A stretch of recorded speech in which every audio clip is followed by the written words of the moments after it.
BJD প্রতিষ্ঠা দিবস রাজ্য সরকার নবীন টার্গেট কহিলে বিজেডি ভাঙ্গিଯିବ বলি করা যাচ্ছে অপপ্রচার ভাঙ্গিনি কি ভাঙ্গিবনি দল ওড়িশার বিফল ডবল ইঞ্জিন সরকার বড়িছে নারী নির্যাতনা অনায়ত আইন শৃঙ্খলা চাষী মিলুনি সার যুববর্গ হতাশ জঙ্গলি বাবুଙ୍କ ঘরে পুলা পুলা সুনা সুনা দেখি তাজুব অধিকারী শোরুম ভଳି সামগ্রী রক্ষিଛନ୍ତି কোରାପୁଟ ସେମିଳିଗୁଡ଼ା ଫରେଷ୍ଟର ନିରଞ୍ଜନ ଶତପଥୀ ଆୟ ବହିର୍ଭୂତ ସମ୍ପତ୍ତି ଠୁଳ ଅଭିଯୋଗରେ 5ଟି ସ୍ଥାନରେ ଚାଲିଛି ଚଢ଼ାଉ। ସୁବର୍ଣ୍ଣପୁର ଇନ୍ଦ୍ରାପାଲି ଗାଁରେ ଚାଞ୍ଚଲ୍ୟ ପଥରରେ ଛେଚି ବଡ଼ ଭାଇକୁ ବିଭତ୍ସ ହତ୍ୟା କଲା ସାନ ଭାଇ ପାରିବାରିକ କଳରୁ ଜଘନ୍ୟ ହତ୍ୟାକାଣ୍ଡ ଘଟଣାସ୍ଥଳରେ ପୁଲିସ ପହଞ୍ଚି ଆରମ୍ଭ କଲା ତଦନ୍ତ।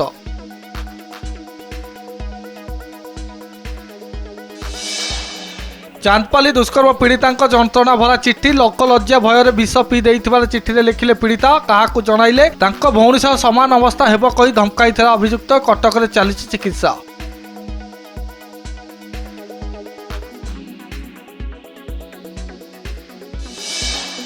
ପୁରୀ ଗଡ଼ିଶାଗଦା ଥାନା ଗୋପୀନାଥପୁରରେ ବୋମାମାଡ଼ ପୂର୍ବ ଶତ୍ରୁତାକୁ କେନ୍ଦ୍ର କରି ସିରିଜ ବୋମାମାଡ଼ରେ 2 ଆହତ ସନ୍ଦେହରେ ଜଣକୁ ଅଟକ ରଖି ପଚରା ଉଚରା ଜମିଜମା ବିବାଦକୁ ନେଇ ଆକ୍ରମଣ ସନ୍ଦେହ। 15 ଦିନ ପରେ ପୁଣି ଲେଉଟିଲେ 29 ଟିକିଆ ହାତୀପଲ ଚମ୍ପୁଆ ରେଞ୍ଜର ଆଖପାଖ ଗାଁରେ ଭୟର ବାତାବରଣ ପୂର୍ବରୁ ଚମ୍ପୁଆ ରେଞ୍ଜରେ ବ୍ୟାପକ କ୍ଷୟକ୍ଷତି କରିଥିଲେ ହାତୀପଲ ଗତିବିଧି ଉପରେ ବନ ବିଭାଗର ନଜର। କୋରେଇର ପୂର୍ବତନ ବିଧାୟିକା ସଞ୍ଚିତା ମହାନ୍ତିଙ୍କ ପରଲୋକ 67 ବୟସରେ ଭୁବନେଶ୍ୱର ସ୍ଥିତ ବାସଭବନରେ ଶେଷ ନିଶ୍ୱାସ ତ୍ୟାଗ ସତ୍ୟନଗର ଶ୍ମଶାନରେ କରାଯିବ ଶେଷକୃତ୍ୟ 2004ରୁ 2009 ଯାଏ କୋରେଇ ବିଧାୟକ ଭାବେ ତୁଲାଉଥିଲେ ଦାୟିତ୍ୱ। पर्यटन ऋतुरे चलचंचल श्रीक्षेत्र बड़दिनठारु आरंभ कर इंग्राजी नूआवर्ष पर्यंत छुट्टी मनैवा पुरी में प्रबल भिड़ गत वर्ष ठारु 2 गुण अधिक पर्यटक गहली मार्केट छक ठारु सिंहद्वार पर्यंत ब्यारिकेड व्यवस्था सुरक्षा कड़ाकड़ी।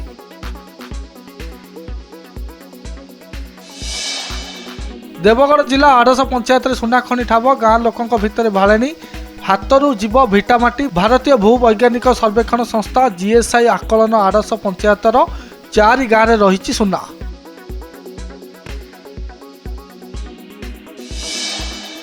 अशुभ शुक्रवार सकाळु सकाळु दुर्घटना गला 3 जीवन गंजाम बुगुड़ा हाइवा चढ़ी घटनास्थल वृद्धों मृत्यु आस्का गांगपुर खंडराबल अजणा गाड़ी धक्का जड़े मृत सेपटे पुरी पिपिली चिलिका बुलवाक जाउथबा बेले दुर्घटना स्वामी स्त्री 2 पिला गुरुतर।